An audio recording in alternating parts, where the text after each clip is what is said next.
UKLO 1 year masters. No IELTS required up to 5 years visa. High visa success rate. Ticket కొంటే ticket మీద వచ్చే రూపాయిలో 10 పైసలే ప్రొడ్యూసర్కి వస్తుంది. అవును. అంటే ప్రొడ్యూసర్ పిచ్చోడా? ఓ హీరోకి 100 కోట్లు 200 కోట్లు ఇస్తానికి అతను ఎన్ని 10 పైసలు వసూలు చేసుకుంటే అతను డబ్బు వస్తుంది? అంత కష్టమైన వ్యాపారం చేస్తూ ఇతనికి 100 కోట్లు ఇస్తున్నాడంటే అది ఎంత ఆలోచించిస్తాడు? అంత పిచ్చోడే ఇవ్వడు కదా. మరి అటువంటి వ్యాపారం చేస్తున్న వాళ్ళని ఇక్కడ నువ్వు ఏమీ చేయకుండా ఎలక్షన్లో గెలిచిపోయి మా సొమ్ముతో మిమ్మల్ని ఉద్ధరిస్తామని చెప్పి వచ్చి మొత్తం ఫ్రీగా తీసుకుంటూ దేశాన్ని దోసుకు తింటా ఉంటే మిమ్మల్ని గురించి మేము మాట్లాడాలా, మమ్మల్ని గురించి మీరు మాట్లాడాలా? ఓకే. ఎవరు మాట్లాడాలి? సినిమా వాళ్ళ గురించి రాజకీయ నాయకులు మాట్లాడాలి, రాజకీయ నాయకుల గురించి సినిమా వాళ్ళు యాజ్ ఇట్ ఈస్గా ప్రజలు. సినిమా వాడైనా కానీ ప్రజ. నేను రాజకీయ నాయకుడిని తిట్టే హక్కు నాకు ఉంది, కానీ నేను వ్యాపారం చేసుకునేవాడిని తిట్టే హక్కు, నేను తప్పు చేశానుకో, నేను ఇన్కమ్ ట్యాక్స్ ఎగ్గొట్టాను, లేకపోతే దొంగ రవాణా చేశాను, లేకపోతే ఏదో ప్రాసిక్యూషన్ చేశాను, నా మీద కేసు పెట్టినాను. చట్టరీత్యా ఏదంటే అది పెట్టాలి. చట్ట వ్యతిరేక చర్య నేను చేస్తే మాట్లాడే హక్కు నీకుంది. నా జీతాన్ని గురించి మాట్లాడే హక్కు నీకే ఉంది. నీకేమన్నా ఉంటే గట్టిగా మాట్లాడాలంటే, అయ్యో అండి సినిమాల ఇండస్ట్రీలో కార్మికులకు తక్కువ ఇస్తున్నారండి అని చెప్పు. నిజమే, నిజం అయ్యి ఉంటే అది నిజం అబద్ధం మేము చెప్తాం. అంతే తప్ప వాడిని తీసుకున్నాడు వీడిని తీసుకున్నాడు నువ్వెవడపోయా, నువ్వు తీసుకునే దాని గురించి మాట్లాడు. నేను I would have been happy అండి. ఆయన ఏమండి మనంతా డబ్బు ఉన్నవాళ్ళం ఇంత తీసుకుంటున్నాం, ప్రజల సొమ్ము వేస్ట్ అయిపోతుంది, మనం ఇవన్నీ క్యాన్సిల్ చేద్దాం ఒక మాట అని ఉంటే అసలు ఆయన కాళ్ళ దండం పెట్టేవాడిని. అంటే ఆయన విజయసాయి రెడ్డి అలా మాట్లాడినప్పుడు మీలాంటి వాళ్ళు అరాకొర మాట్లాడారు. ఇంకా ఒకసారి ఆ ఫంక్షన్లో చిరంజీవి గారు మాట్లాడేటప్పటికి వరుసగా మీద పడిపోయారు పొలిటికల్ అందరూ కూడా. పకోడీ గాళ్ళని ఇట్లా రకరకాలుగా కామెంట్ చేయడం. ఎందుకు పరిశ్రమ నుంచి ఎవరు స్పందించలేకపోయారు? మనకి సిగ్గులేదు.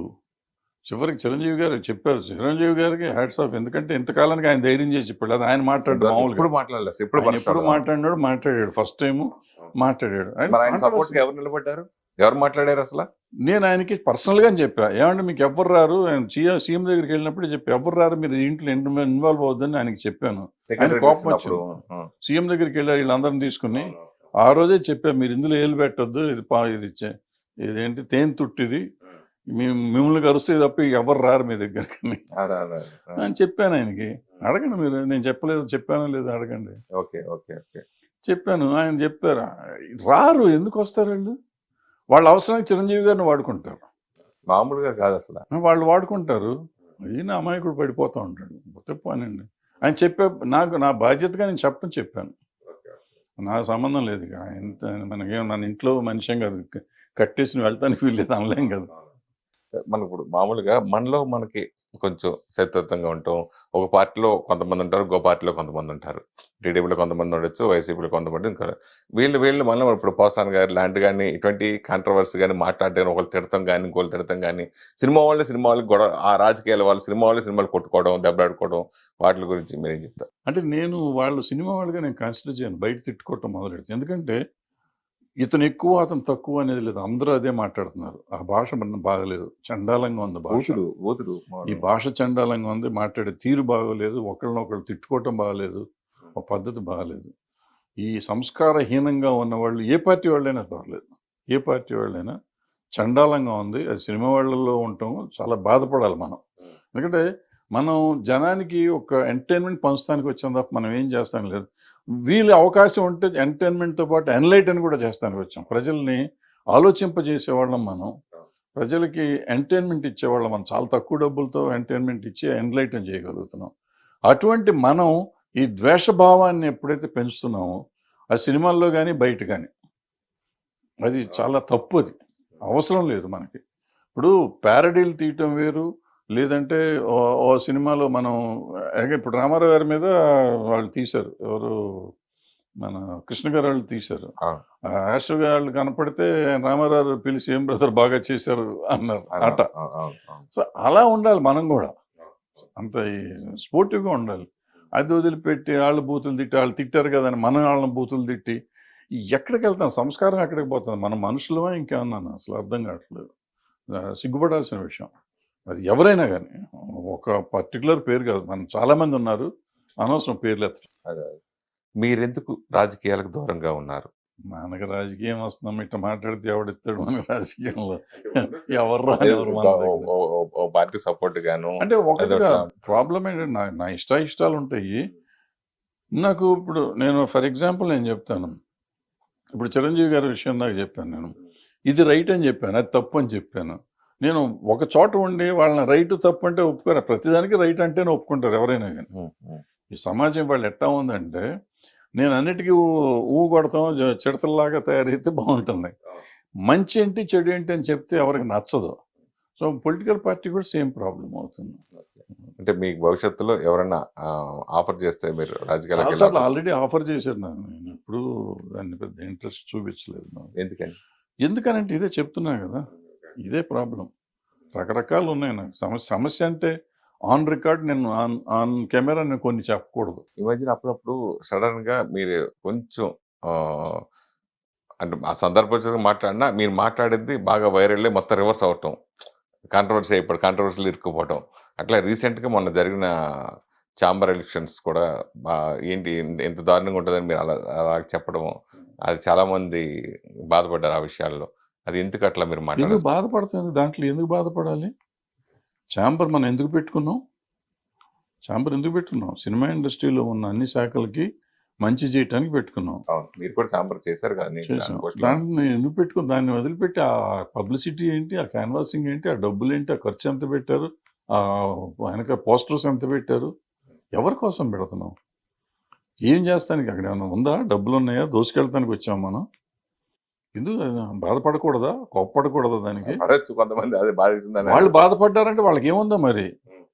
వాళ్ళు వేరే ఆలోచన ఉండకపోతే నేను చెప్తున్నానమ్మా, ఒకవేళ ఎవరన్నా అట్లా నన్ను గురించి అనుకుని ఉండుంటే, అన్నట్టు నా నోటీస్కి అయితే రాలేదు. ఒకవేళ నిజంగా అనుకుని ఉంటే వాళ్ళకి వేరే చింతన ఉండి ఉంటుంది. అక్కడ ఏదో డబ్బులు దొబ్బుతానికి వెళ్ళి ఉంటారు. వాళ్ళ ఆలోచన ఉండి అక్కడ ఉంటుంది. అవకాశం లేదు కదా అసలు. ఉందేమో వాళ్ళకి, మనకేం తెలుసు? ఎందుకు బాధపడాలి? నేను ఏమన్నాను, డబ్బులు వేస్ట్ చేయటం ఎందుకు? మనం అంతా చూసిన వాళ్ళమే కదా, అంతంత డబ్బు ఎందుకు ఖర్చు పెట్టాలి? ఇంత డబ్బు ఖర్చు పెట్టే బదులు మనం 1000 రూపాయలు పెన్షన్ ఇస్తే పాపం ప్రొడ్యూసర్ లైన్లో వచ్చి తీసుకుంటున్నారు కొంతమంది. ఎగ్జిబిటర్లు ఇబ్బందులు పడుతున్నారు, డిస్ట్రిబ్యూటర్లు ఇబ్బంది పడుతున్నారు. అందరికి 1000 రూపాయలు 2000 రూపాయలు ఇవ్వాలనే పరిస్థితి కూడా ఉంది మన దగ్గర. నువ్వు ఆ రోజున ఖర్చు పెట్టిన దగ్గర 25-30 లక్షలు, 1 కోటి రూపాయలు కూడా అయ్యిందేమో నాకు తెలియదు ఖర్చులు మొత్తం. అందరికి కలిపి అంత డబ్బు అక్కడ డిపాజిట్ చేసి నువ్వు చాలా మందికి సేవ చేసి ఉండొచ్చు కదా. ఇప్పుడు నేను సేవ చేస్తానికి వస్తాననే కదా అక్కడికి వెళ్ళేది. ఇందాక నేను రాజకీయ నాయకులను తిట్టినట్టు ఛాంబర్లో సేవ చేయడానికి ఎందుకు వస్తున్నావు? నువ్వు ఇండస్ట్రీకి సేవ చేయటానికి, అంతే కదా. 24 క్రాప్స్ బాడీ కదా అది. ఇండస్ట్రీకి సేవ చేస్తానికి నువ్వు వచ్చినప్పుడు ఎందుకు డబ్బు ఖర్చు పెడుతున్నావు? ఏంటి నీ ఉద్దేశం ఏంటి? ఇండస్ట్రీ మంచి, ఇప్పుడు డబ్బు ఖర్చు పెట్టి నువ్వు నాయకుడు అవుదాం అనుకున్నా అయిపోయింది కదా. నువ్వు నీ ఇంటెన్షనే రాంగ్గా ఉంది అక్కడ. ఇంకా నువ్వు బాధపడతావు ఎందుకు? నేను అన్న మాటకి బాధ ఎందుకు పడాలి? పడితే నీ తప్పు, నా తప్పు కాదు. నేను రాజకీయ నాయకుడిని తిట్టే నాకు హక్కు ఉన్నప్పుడు నువ్వు ఎలక్షన్ చేసినప్పుడు ఇక్కడ కూడా తప్పే కదా. మన సినిమా వాళ్ళని మాత్రం తిట్టకూడదు, వాళ్ళని మాత్రం తిట్టాలంటే ఏం న్యాయం ఇది? మీ దాసరి గారి దగ్గర మీరు, సి కళ్యాణ్ గారు, వీళ్ళందరూ కూడా ఆయన అడుగు జాడల్లో సమస్యలు వచ్చినా పరిష్కరిస్తూ చేస్తూ వచ్చారు. ఇండస్ట్రీకి సంబంధించి ఏ ప్రాబ్లం వచ్చినా. అలాంటిది సి కళ్యాణ్ గారు మొన్న ఓడిపోవడానికి మెయిన్ రీజన్ ఏంటి మీ దృష్టిలో? ఓడిపోలేదు, ఆయన గెలిచాడు కదా. ఆయన గెలిచాడు. ఇప్పుడు అది ఎలక్షన్ అన్నాక మామూలే. ఇప్పుడు ప్రొడ్యూసర్ సెక్టర్లో ఆయన గెలిచాడు, అందరూ గెలిచారు. ప్రొడ్యూసర్ సైడ్ నుంచి ఈయన గెలిచాడు, ఆయన గెలిచాడు. వాళ్ళకి ఆయనకి మెజారిటీ ఉంది, ఆయన వచ్చాడు, అంతే సింపుల్. దాంట్లో ఓడిపోవటానికి కారణం వేరే కారణాలు ఏమి ఉండవు. ఇప్పుడు అందరూ గ్రూపులు అయిపోయినాయి కదా, గ్రూపుల మీద అట్లా వస్తూ ఉంటుంది. ఒకళ్ళు ఓటమి ఒకళ్ళు గెలుపు కామనే కదా. అయితే కళ్యాణ్ గారు మీతో బాగా అవినాభావ సంబంధం కదా, ఆయన ఓడిపోవటానికి రీజన్ ఏంటి అన్నారు? రీజన్ ఏం లేదమ్మా, రాజకీయం. ఇదంతా రాజకీయం ఏముంటుంది? రాజకీయమే, ఎవరి రాజకీయం వాళ్ళకు ఉంటుంది. దాని గురించి ఏం మాట్లాడతాం మనం? మనకి నిజంగా నాకు పట్టించుకోవటం కూడా లేదు. 5 ఏళ్ళ నుంచి అది పట్టించుకోవట్లేదు. ఎందుకు అట్లా దూరంగా ఉంటాయి? ఎందుకు, ఏముంది దాంట్లో? నేను ప్రొడ్యూసర్ ఛాంబర్ ప్రెసిడెంట్గా చేశాను. అవును, నేను చేసినప్పుడు దగ్గర 5-6 జీవోలు తీసుకొచ్చాం. అప్పుడు వెళ్ళి గవర్నమెంట్ చుట్టూ తిరిగి సబ్సిడీలు రావాలి. ఆ రోజుకి ఈ రోజుకి రాలా. ఇంకొక 3-4 కోట్లంత సబ్సిడీలు రావాలి మనకి. దానికి కూడా అప్పుడు ప్రయత్నం చేస్తా ఉన్నా. ఆల్మోస్ట్ అయిపోతున్న time. 2 months 3 months extension general body meeting పెట్టి తిరుపతిలో జనరల్ బాడీలో యాక్సెప్ట్ అయిపోయింది 3 months ఎక్స్టెన్షన్కి. ఆ ప్రెసిడెంట్కి ఇంకో 3 నెలలు ఒక బాడీ అంతా ఉండేటట్టు, తర్వాత ఎలక్షన్ పెట్టేటట్టు. అక్కడి నుంచి తిరిగి వచ్చాం. తిరుపతి నుంచి తిరిగి వచ్చినాక కొంతమంది పెద్ద మనుషులు అంతా కలిసి రాత్రి హడావిడి చేసి 1 week 10 days నోటీస్ ఇవ్వాల్సిందాన్ని కూడా బైపాస్ చేసి జనరల్ బాడీ మళ్ళీ పెట్టి ఎలక్షన్ పెట్టి తీరాల్సిందే, భరద్వాజ్ దిగిపోవాల్సిందే అని చేశారు. సరే నన్ను దింపేశారు. నన్ను దింపితే నాకు ఊడిందేం లేదు, నాకు పోయింది ఏమన్నా ఉందా? పోనీ సబ్సిడీ తెచ్చారు, ఈ రోజుకి రాలా. ఓకే, పాపం చాలా మంది అలా బలైపోయారు. 40 మందికి రావాలి 3 కోట్లు. ఇప్పుడు ఒక ప్రొడ్యూసర్ గారు వెళ్ళి కోర్టుకి వెళ్ళి ఆయనకు ఆర్డర్ వచ్చింది.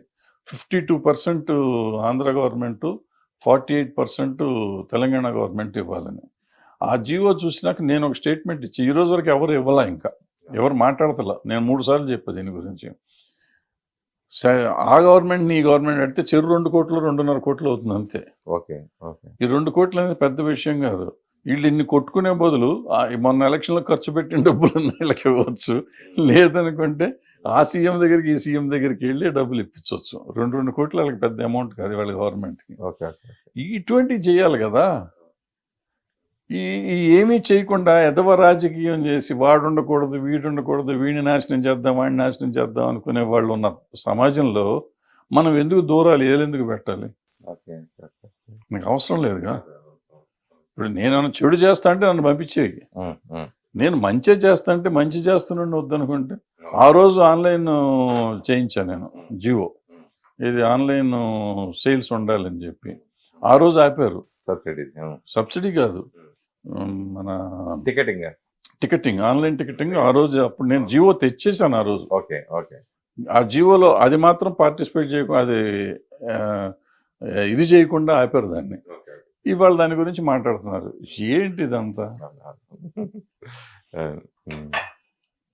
సో ఇటువంటి వాళ్ళ గురించి మనం ఎక్కువసేపు మాట్లాడుకోవటం, ఎక్కువ చేయటం అవసరం. అంటే ఇప్పుడు ప్రతి ఒక్కరికి ఒక ప్యాషన్గా అనుకోవచ్చు, లేదని అనుకోవచ్చు. మెయిన్ ఏంటంటే అన్నీ ఇప్పుడు పాన్ ఇండియా సినిమాలు అయిపోయినాయి బాగా ఎక్కువ. ఆ మోజులో కొంతమంది యంగ్ హీరోలు కూడా చాలామంది ఇది పాన్ ఇండియా సినిమా చేయాలని చెప్పేసి దర్శకులతో ఆ టైప్ కథలు మనం రెడీ చేయించుకోవడం, తర్వాత ప్రొడ్యూసర్ ప్రెషర్ వాళ్ళు చేయడం, చివరికి రిలీజ్ టైంకి వచ్చేటప్పటికి అది పాన్ ఇండియా సినిమాగా కాకుండా ఓన్లీ సౌత్ ఇండియా సినిమాలో రెండు తెలుగు తమిళ ఇట్లా చేయడం ఆగిపోవడం, రియల్గా అనుకున్నది మళ్ళీ ఇలా మారటం, ఇట్లా ఎక్కువ సంఘటనలు జరుగుతాయి. మనం చూస్తూనే ఉన్నాం దాని గురించి. అంటే అసలు పాన్ ఇండియా అని అనుకున్నవాడు ఒక డాష్ వాడు. పాన్ ఇండియా సినిమా తీస్తున్నానని చెప్తే వాడు డాష్ నా ఉద్దేశంలో.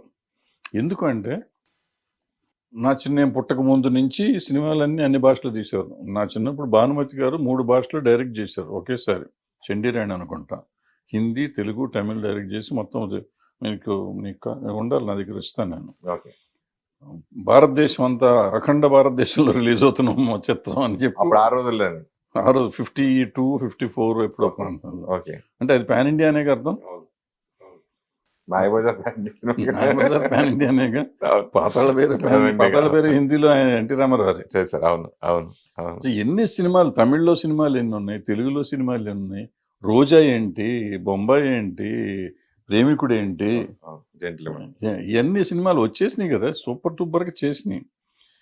అయితే అప్పుడు లేని పాన్ ఇండియా ఇవాళ కొత్తగా ఎందుకు వచ్చింది? ఊరికే మాట మారింది కాబట్టి మారుస్తున్నాం మనం అంతే. ఒకటి. రెండో పాయింట్, ఇప్పుడు నేను చెప్పిన సినిమాలన్నీ ప్లస్ ఇప్పుడు ఆడిన సినిమాలు, పాన్ ఇండియా అనేది ఎప్పుడు వచ్చింది? బాహుబలి తర్వాత KGF, RRR కదా.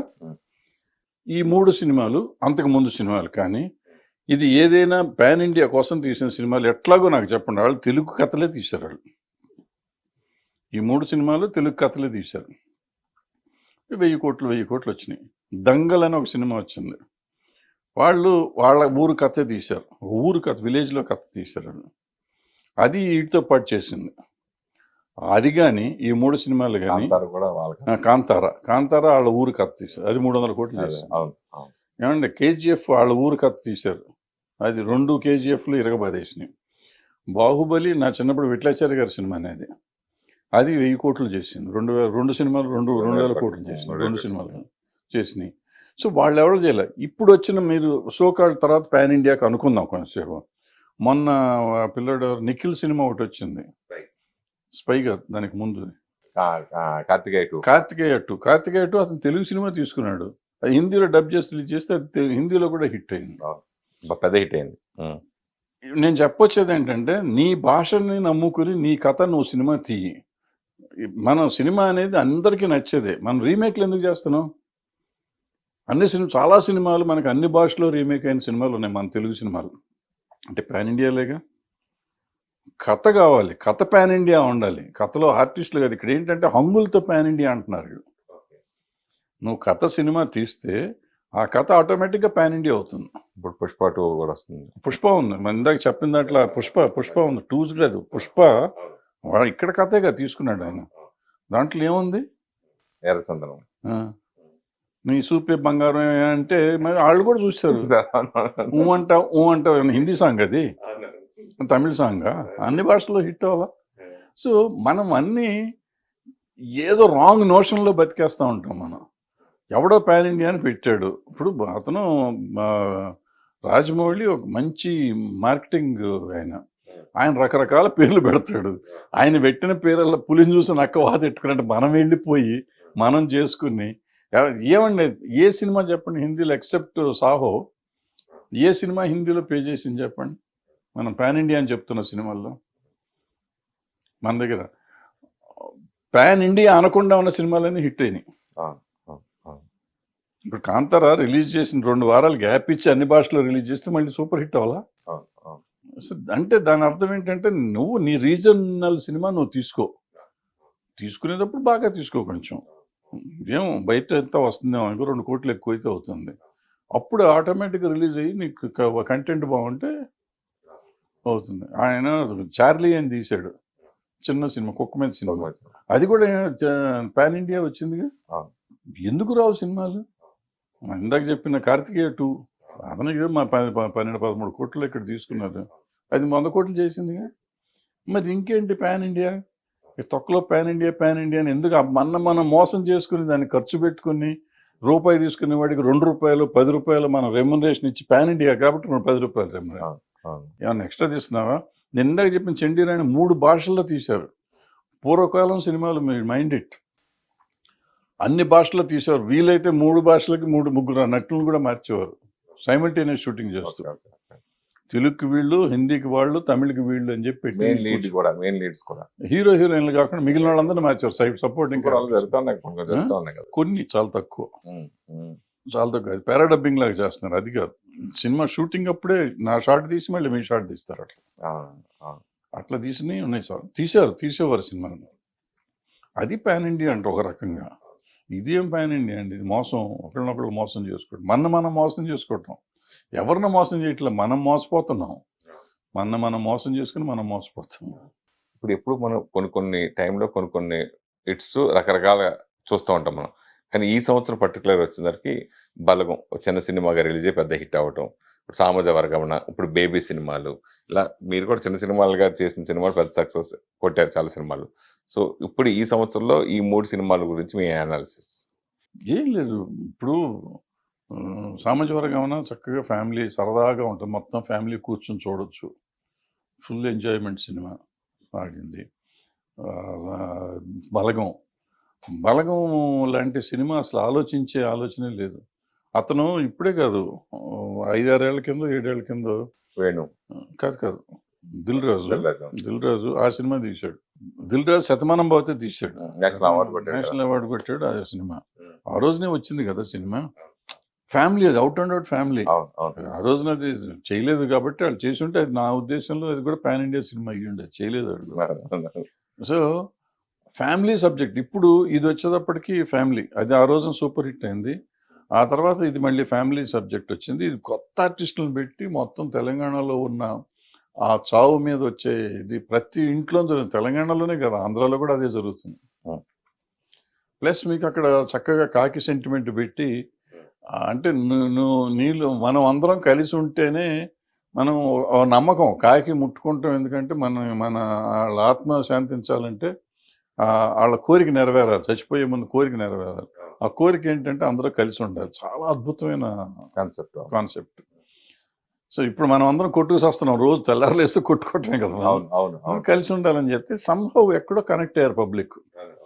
ఎందుకంటే మన ఇళ్లలో ఎవరన్నా చచ్చిపోగానే మన ఆస్తుల కోసం కొట్టుకోవటం ఇవన్నీ మామూలు రొటీన్ కథలే. అది చూసేసరికి ఒకటికాడికి ఒక చిన్న షాక్ వచ్చింది. లేకపోతే ఆంధ్రాలో ఆడతాం ఏంటి, తెలంగాణ సినిమా కదా, ఆంధ్రాలో ఎందుకు ఆడింది, ఆంధ్రాలో సూపర్ హిట్ కదా అది. సో అట్లా అది వచ్చింది. ఈ తర్వాత బేబీకి వచ్చేటప్పటికి ఇవాళ సమాజంలో జరుగుతుంది, ఈ అమ్మాయిలు ఏమి రెక్లెస్గా ఉంటున్నారు అనేదాన్ని వాళ్ళు కళ్ళకు కట్టినట్టు చూపించినట్టు అనిపించింది. వాళ్ళకి అనిపించింది. అది రైటా తప్ప అని డిస్కషన్కి వెళ్తే అది వేరే సంగతి. వాళ్ళకి అనిపించింది, వాళ్ళు చూసారు, విపరీతంగా ఎగబడి చూసారు. ఫ్యామిలీతో వెళ్ళి చూసే సినిమా అనిపిస్తుంది అసలు అదే మామూలు. చూస్తున్నాక ఇంక మనం ఎవరు అండి కామెంట్ చేయటానికి. ఇప్పుడు నాకు నచ్చిన చూసేస్తున్నా కానీ అది కరెక్టా తప్పు అంటే 100 కోట్లు అయిపోయింది అది. అయిపోయింది. మన ఇప్పుడు నువ్వు తప్పు తప్పు అయితే ఏంటయ్యా అంటాడు. మనం తప్పు అన్నాం అనుకో, అయితే ఏంటి జనం చూస్తున్నారు కదా. అవును అవును రామారావు గారు ఏమన్నాడు, జనం మెచ్చిన సినిమా సినిమా అన్నాడు. అవును అవును మనం నచ్చి ఇప్పుడు నేను అద్భుతమైన సినిమా తీసా చూడలా, ఇంకేముంది, అవును గుడ్ సినిమా ఉండటం కాదు, గుడ్ సినిమా కాదు, జనం చూసే సినిమా. అప్పట్లో పైరసీ వస్తుంది, ఇంక సినిమా ఇండస్ట్రీ అయిపోయింది, లేదంటే వీడియోలు ఇలా కాపీ పడుతున్నాయి, ఇట్లా ఇప్పుడేమో ఓటీటీ వచ్చేస్తుంది, సినిమా క్లోజు, ఇలా అనుకునే టైంలో ఇలా సినిమాలు సక్సెస్ అవ్వడం అనేది ఇంకెన్నొచ్చిన సినిమా ఎప్పుడు బతికే ఉంటుందంటారా? 100% బతికుంటుంది. ఇప్పుడు నేను ఫర్ ఎగ్జాంపుల్ కార్తికేయ 2 చెప్తాను. కార్తికేయ 2 నేను ఇట్లా టీవీలో చూసి నేను ప్రొడ్యూసర్కి ఫోన్ చేశాను, నాకు ఎట్టగిన సినిమా చూపించాను. థియేటర్ల కోసం ట్రై చేశాను. ఇప్పుడు ఈ బలగం ఇవన్నీ వచ్చినాక ఏంటంటే సినిమా ఓటీటీలో రిలీజ్ అయినాక కూడా థియేటర్లో రన్ అవుతుంది. అప్పుడు అది రన్ అవ్వాల, రిలీజ్ అయిన రోజే చూశాను. నెక్స్ట్ తీసారంట అది ట్రై చేస్తూ. ప్రొడ్యూసర్ ఫోన్ చేసి, బాబు నాకు సినిమా చూపి థియేటర్లో చూడాలని ఉంది. ఆ theatre experience is an experience, అది ఎప్పుడు పోదు. పోతే ఓ 10% 20% తేడా రావచ్చు. ఇప్పుడు ఆ 10% 20% కూడా నా లెక్కలో తేడా రానే రాదు.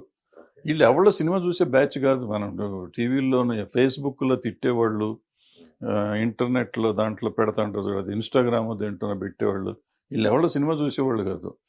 ప్లస్ హేట్రెడ్ గ్యాంగ్ వీళ్ళంతా. నాకు ఓ పలానా హీరో మీద దొబ్బుదేలు ఉంటే నేను పెట్టేస్తా, చెత్త సినిమా, చండాలపు సినిమా, ఇట్లా రాడ్ వేసాడు, తొక్కేసాడు, నా కొడుకులకి ఈడు సొమ్మ, ఈడు ఎవడండి రాడు దింపాడు, తోలు దింపాడు. ఇప్పుడు జనం లేకపోతే రిజెక్ట్ చేస్తున్నారు, నెక్స్ట్ డే రిజెక్ట్ చేస్తున్నారు సినిమా. ఆ రాడ్ దింపాడా బోర్డు దింపాడా నువ్వు ఎందుకు చెప్పాలా?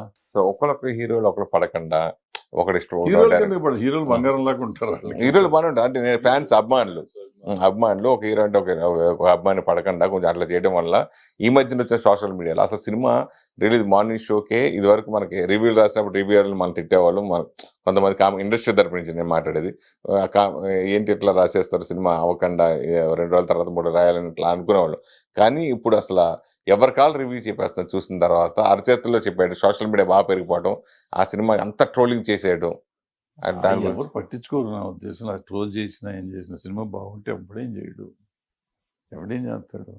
ఫర్ ఎగ్జాంపుల్ ఇందాక బేబీ సంగతి మీరు చెప్తారు, బేబీ మీ గురించి బూత్ సినిమా అన్నోళ్ళు ఉన్నారు, పనికిరాని సినిమా అన్నోళ్ళు ఉన్నారు. మరి దాన్ని ఆగింది, అది ఆగుతుందా? ఆగదు, ఏ సినిమా ఆగదు. బాహుబలి ఏముంది, ఏమో విట్లచారి సినిమా అన్నారు, మరి ఆగిందా? 2.5, 3 కూడా ఇచ్చినవి ఉన్నాయి దానికి. త్రిబుల్ ఆర్ ఏముంది సినిమా అన్నారు, మరి ఆగిందా? 1000 కోట్లు చేసింది. ఇవన్నీ మనం అనవసరంగా భ్రమపడతాం అనమాట. మనకిష్టం లేకపోతే దాన్ని 100 అంటాం. నాకు నచ్చి ఉండకపోవచ్చు త్రిబుల్ ఆర్, తప్పలేదు, నా ఇష్టం, నేను టికెట్ పెట్టుకున్నాను, నాకు నచ్చకపోవచ్చు. బట్ దాని గురించి రాడు తొక్క తోటకూర నువ్వు టెక్నికల్గా చెప్పు, నాకు ఈ సినిమా ఇలా ఎందుకు బాగోలేదని నువ్వు చెప్పు, తప్పులేదు. అది నీ ఇష్టం, నీ అభిప్రాయం, డబ్బులు పెట్టుకున్నావు కాబట్టి. అది కూడా అవసరం ఏంటి, నీకేం పని లేదా? శుభ్రంగా అమ్మ నాన్న చదివించారు, ఉద్యోగం చేసుకుంటున్నావు, చదువుకుంటున్నావు, ఉండగా దీంట్లో పెట్టి ఇది రాడురా, ఇది బోర్డురా, నీకెందుకు ఇది అవసరమే ఉంది? If it is a profession, నేను క్రిటిక్ని, నాకు ఇదే పని అన్న తప్పులేదు. క్రిటికల్గా చెప్పండి, తప్పులేదు. ఇప్పుడు సినిమాటోగ్రఫీ అమెండ్మెంట్ దాని గురించి ఎక్కువ 1954 యాక్ట్ కొంతమంది యాక్సెప్ట్ చేస్తారు, కొంతమంది ఇట్లా అన్నారు. మన దిల్ రాజు గారు కూడా అది మంచిదే అని మంచిదని మోదీ గారు కూడా అభినందించి చెప్పడం. అది మంచిదంటే ఏముంది దాంట్లో, వాళ్ళు శిక్షా స్మృతి పెంచాం అన్నారు. మనకి ఆల్రెడీ 3 ఏళ్ళు మనకి ఎక్కువ కోర్టు కూడా పెట్టించాం అప్పట్లో. శ్యాంప్రసాద్ రెడ్డి గారు వీళ్ళంతా కష్టపడి పాపం కోర్టు కూడా పెట్టారు దానికి. ఇండియాలో ఎక్కడా లేదు, ఇక్కడ ఉంది. ఇప్పుడు కోర్టు పని చేయట్లేదు అనుకోండి. సో ఇట్లాంటివి చేసాము. పెట్టారు. దానివల్ల ఎంత లాభం ఉంటుందనేది కావాలి. చట్టాలు చేయటం ముఖ్యం కాదు. ఇప్పుడు ఇక్కడ జరిగినప్పుడు నిర్భయ చట్టం తెచ్చారు. నిర్భయ చట్టం తెచ్చి నిర్భయ కేసే 7 ఏళ్ళు పట్టింది. ఏముంటుంది, ఏం వస్తున్న కేసు మనం చట్టం మార్చినందువల్ల మనకి ఎంతవరకు మార్పు వస్తుంది అనేది ఆలోచించాలి. ప్రతి చట్టం మంచిదే, ప్రతిదీ ఎవరు చేసినా ఎవరు చెడు ఉద్దేశంతో చేస్తారని నేను అనుకున్నాను. బట్ దాన్ని ఆచరణలోకి ఎలా తీసుకురాగలం, ఆచరణ యోగ్యమా ఆమోదక యోగ్యమా అనేది చూసుకోవాలి. ప్లస్ ఇంకోటి ఏంటంటే సినిమాల గురించి ఎప్పుడన్నా చట్టాలు తీసుకుంటే సినిమా వాళ్ళని కూడా కన్సిడర్ చేయాలి. ఎవరో ఒకరిని, ఆర్గనైజేషన్స్ ఉన్నాయి కదా, ఎవరి ఇష్టం వచ్చినట్టు అటు తీసేసి చేసేస్తుంటే. అందువల్ల కాపీరైట్ యాక్ట్ చేశారు. కాపీరైట్ యాక్ట్ ఏంటంటే, ఇప్పుడు నేను సినిమా తీస్తున్నా, నేను ఒక కథ తీసుకున్నా, కథలో ఒక సిచ్యువేషన్ తీసుకుంటా, తీసుకుని దానికి ఒక పాట రాయిస్తాను. అంటే సిచ్యువేషన్ నేను ఇస్తున్నా, పాట నేను ఇస్తున్నా, మ్యూజిక్ డైరెక్టర్ డబ్బులు ఇస్తున్నా, రైటర్కి డబ్బులు ఇస్తున్నా, ఆర్కెస్ట్రాకి డబ్బులు ఇస్తున్నా. కానీ హక్కు నాది కాదు. పాట మీద హక్కు నాది కాదు. పాట మీద హక్కు ఎవరిదో రైట్స్ కొనుక్కున్నాడంట. దానికి ఇప్పుడు నేను నా ఫిల్మ్ నగర్ క్లబ్లోనో లేకపోతే మన ఆఫీస్లో పండగ ఏదైనా ఫెస్టివల్ చేసి నా సినిమా 100 days ఫంక్షన్ చేసి నేను పాట పెట్టుకుంటే నేను వాళ్ళకి వచ్చి డబ్బులు ఇవ్వాలి. ఇది ఎక్కడ కూడా నేను ఇన్ని కోట్లు ఖర్చు పెట్టి నేను సినిమా తీస్తే నేను సిచ్యువేషన్ ఇవ్వకపోతే ఆయన పాట రాసింది నేను కొనుక్కుంటే అనుకోవచ్చు. డబ్బులు ఇచ్చేది అక్కడ వెస్టర్న్ కంట్రీస్లో ఉండేది. వెస్టర్న్ కంట్రీస్లో ఏంటంటే ప్రైవేట్ ఆల్బమ్స్ అన్ని. వాళ్ళకి సినిమాలో మ్యూజిక్ లేదు, మనకి సినిమాలో పార్ట్ మ్యూజిక్. ఇప్పుడు మనకి ఎంత దరిద్రం అంటే, మన సినిమా తీస్తే ఆడియో కంపెనీకి ఇచ్చేస్తే ట్రైలర్ వేసుకుంటానికి, ట్రైలర్లో యూట్యూబ్ రైట్స్ మనవి కాదు, ట్రైలర్ వాళ్ళు వేయాలి, మన వేస్తానికి వీలు లేదు. ఇది ఎక్కడ సినిమా ట్రైలర్ వేసుకుంటానికి కూడా హక్కు లేని దౌర్భాగ్యపు స్థితిలో ఉంది మనం. మరి మీకు డబ్బులు ఇస్తున్నారు కదా ఎవరు? ఆడియో కంపెనీ కొనుక్కున్న వాళ్ళు ఇవ్వద్దు మనీ. మీరు అమ్ముకోకుండా ఉంటే మీకే ఉంటుంది అట్లా కాదు. నాకు డబ్బులు దేనికి ఇస్తున్నారమ్మా? రైట్స్ తీసుకున్నందుకు, ఆడియో రైట్స్ తీసుకుని ఆడియో రైట్స్ మీద అతను సంపాదించుకుంటున్నాడు, దాన్ని మనం అడగట్లేదు కదా. లాస్ వచ్చి కూడా ఉంటాయి కదా. ఇప్పుడు సినిమా నేను వెళ్ళి అతను అడుగుతున్నాను, అతను కదా కొనుక్కుంటున్నాడు, నేను అడగట్లా. అది నీ వ్యాపారం, నువ్వు లాభం వస్తే నువ్వు తీసుకుంటున్నావు, నష్టం వస్తే కూడా నువ్వు తీసుకోవాలి. అంతే తప్ప ఇది నన్ను వ్యాపారం చేసుకొని ఇవ్వద్దంటాను. నువ్వెవడు? నేను తయారు చేసే ప్రోడక్ట్ని, నేను మొత్తం ప్రోడక్ట్ తయారు చేసి ఒట్టి పాటలే తయారు చేయాల. ఆ ప్రోడక్ట్, ఈ పాటలు నా సినిమాలో ఇది. ఇప్పుడు అల్టిమేట్గా టీవీ ఛానల్లో సినిమా కొనుక్కుంటాడు శాటిలైట్, అతను కూడా వాళ్ళకి డబ్బులు ఇవ్వాలి. ఏది ప్రోగ్రాంలు, డీలు, డాన్సులు, సాంగ్ వేస్తే డబ్బు, అతని రైట్స్ అతనే ఉంటాయి. యాక్చువల్గా శాటిలైట్ రైట్స్ టీవీ ఛానల్లో ఉన్న దీనికి ఇది ఏమి న్యాయం? మీరందరూ ఏం చేస్తారు సార్? అక్కడ ఎవరు పాటలు రచయితకు ఇప్పుడు డబ్బులు వస్తున్నాయి, సంగీత దర్శకుడు వస్తున్నాయి, సింగర్స్ డబ్బులు వస్తున్నాయి, ఈ దర్శక నిర్మాతలు ఏం చేస్తున్నారు? అదే నేను అడుగుతున్నానమ్మా. ఇప్పుడు ఇంతవరకు సోదంతా అదే నేను చెప్పేది. అంటే మన దరిద్రం ఏంటంటే, అక్కడ చట్టాలు ఎందుకు జరుగుతున్నాయి అనేది ఇక్కడ ఎవరికి తెలియదు, ఎవరిని అడగరు. ఎవడో ఇన్ఫ్లుయెన్స్ ఉన్నాడు, ఎవడో చేసేసుకుంటాడు, మారిపోతూ ఉంటుంది అది. సో ఇప్పుడు ఇదంతా చెప్పింది ఏంటంటే, ఆ చట్టం గురించి, నువ్వు ఇందాక అడిగిన చట్టం గురించి, అది ఎంతవరకు పనికి వస్తుంది అనేది వీళ్ళకి ఎవరికైనా తెలుసా? ఇప్పుడు ప్రాబ్లం ఏంటంటే, గవర్నమెంట్ చేసింది మనం మెచ్చేసుకుంటే బెటరు. ఇవాళ జిఎస్టీ ఎందుకు వేస్తున్నారని ఎవరిని అడిగారు వీళ్ళు? ఇవాళ జిఎస్టీ ఎందుకండి సినిమాకి అంత 18% జిఎస్టీయా? 18% జిఎస్టీ ఇస్తున్నాం. 100 రూపాయలు అంటే 120 రూపాయలు టికెట్ కడుతున్నాం మనం. ప్రజల మీద ప్రతి రూపాయి మీద ఇప్పుడు జిఎస్టీ వస్తుంది. ఎట్లా అకౌంటబిలిటీ అది? ఇవన్నీ అడగట్లేకుండా మనం వాళ్ళు ఏది చేస్తే అది రైట్, ఆహా అద్భుతం అనుకుంటూ కూర్చుంటే ఇట్టగా ఉంటుంది. అంటే ఇలాంటి సమస్యలు ఇప్పుడు మనకి మెయిన్ ఇప్పుడు ఛాంబరే కదా సార్ ఫైనల్గా మనం డెసిషన్ తీసుకుని చేసేది ఇండస్ట్రీ తరపు నుంచి. సో ఇప్పుడు కొత్తగా దిల్ రాజు గారు ప్రెసిడెంట్గా వచ్చారు. సో ఇప్పుడున్న సమస్యలు, ఇప్పుడు మీరు చెప్పారు పాటల గురించి, ఆడియో రైట్స్ గురించి, దీని గురించి, వీళ్ళందరికీ ఒక యూనిట్ ఉంది, మన ప్రొడ్యూసర్లకి, డైరెక్టర్లకి, వీళ్ళకి ఎవరికి యూనిట్ లేకుండా పోయింది. సో అలాంటి సమస్యలు మీకు ఇంకా అనిపించినవి ఏంటి? ఆ సమస్యల్ని ఇప్పుడు దిల్ రాజు గారు పరిష్కరించగలగరా, చేయగలుగుతారన్న నమ్మకం మీకు ఉందా? మనకి తెలియదు, మనకెందుకు వచ్చింది చెప్పు. వాళ్ళ రాజకీయాలు వాళ్ళే, మనకెందుకు? వచ్చి చెప్తా, ఆవిడని అడిగితే చెప్పాలి, అడగకుండా. ఎందుకంటే ఇక్కడ ఏదో మన ఇద్దరం చర్చించుకుంటున్నాం కాబట్టి చెప్పుకుంటూ పోతున్నాం. నాకేం తీట పట్టింది? ఇళ్ళే దిల్ రాజు గారితో కూర్చుని ఆయనకి అంత టైం ఉండదు, ఆయన బిజీ బోడీస్ ఆయన బిజీ ప్రొడ్యూసర్, ఆయనకి టైం ఉండదు, ఆయన ఇంటానికి టైం ఉంటుందా ఉండదు, మనకెందుకు చెప్పు. ప్రెసిడెంట్ అయితే ఏం చేస్తాం, సమస్యని నాకు అవసరం లేదు, ఇవాళ నేను సినిమా తీయట్లేదు, నాకు పోదు. మీరు కూడా బిజీగా ఉన్నా కానీ మీరు కూడా కొన్ని సమస్యలు చేసి ఉండొచ్చు, చేయకపోయి ఉండొచ్చు. సో నా తీట నాది, నేను అప్పుడు ఆ గోల ఉండి చేశాను, వాళ్ళకి తీట గోల ఉందో లేదో నాకేం తెలుసు. అది కాకుండా ఇవాళ ప్రొడక్షన్లో ఉన్న వాళ్ళకి తెలిసినంత నాకు తెలియదు. నేను చెప్పినవన్నీ జనరల్ ఐటమ్స్. ఇవాళ ప్రొడక్షన్లో ఉన్న వాళ్ళకి వాళ్ళు కొన్ని కొత్త వచ్చిన టెక్నాలజీ మారిపోయింది, సిస్టమ్ మారిపోయింది. సో వాళ్ళందరూ కూర్చొని మాట్లాడుకొని చేసుకోవాలి. వాళ్ళు నిజంగా అంటే ఎవరన్నా పిలవాలి, సీనియర్స్ ఎవరన్నా తెలిసిన వాళ్ళు ఉంటే పిలిచి మాట్లాడుకుని ఇంకేమైనా చేద్దామా అని ఆలోచిస్తే బాగుంటుంది. పిలవని పేరెంటాలకి మనం వెళ్ళి నువ్వెందుకు వచ్చావు అనిపించుకోవటం అవసరం మనకి. ఇదివరకు అసలు ఏ సమస్య వచ్చినా ఏది వచ్చినా కానీ ఒక పెద్ద తరహాగా మీలాంటి వాళ్ళు చాలా మంది వచ్చి పార్టిసిపేట్ చేసేవారు. ఇప్పుడు ఆ కలుపుకొలతనం ఇప్పుడు పోయిందా? అవన్నీ అక్కర్లేదనే కదా ఎలక్షన్లు అట్లా కొట్టుకున్నారు మొన్న. వాళ్ళు పెద్దవాళ్ళు అనుకున్నారు, కొట్టుకుంటున్నారు. పెద్దవాళ్ళు అంటే నిజంగా పెద్దవాళ్ళు, వాళ్ళు డెఫినెట్గా వాళ్ళ మార్కెట్ ఉన్న పరిస్థితుల్లో వాళ్ళు సూపర్ స్టార్స్ వాళ్ళంతా. వాళ్ళని కాదంటానికి ఏం లేదు, మనకి అసలు అనే హక్కు లేదు. బట్ దానికి కూడా కొన్ని పద్ధతులు ఉంటాయి, పద్ధతిగా చేసి. ఇప్పుడు దాసరి గారు ఉన్నప్పుడు కూడా మీరు కొన్ని సమస్యలు ఆయన దృష్టికి వెళ్ళకుండానే, ప్లస్ ఆయనే మీకు అప్పచెప్పారు కొన్ని సమస్యల్ని. మీరు ఆయన చేయలేని పనులు కూడా మీరు చేశారు కొన్ని మాకు తెలుసుండి. అలాంటి భరద్వాజ గారు ఎందుకు ఇట్లన్నింటికి బాగా దూరం అయిపోయారు? ఎందుకు దూరం అవటం లేదు. ఇప్పుడు నేను దాసనారాయణరావు గారి టైంలో ఏంటంటే, యాక్చువల్గా దాసనారాయణరావు గారు మెడ్రాస్లో ఉండేవారు, ఇక్కడ తర్వాత వచ్చారు. సో ఇక్కడ ఉన్నప్పుడు నేనే మొత్తం ఇక్కడ హ్యాండిల్ చేశాను కొంతకాలం. తర్వాత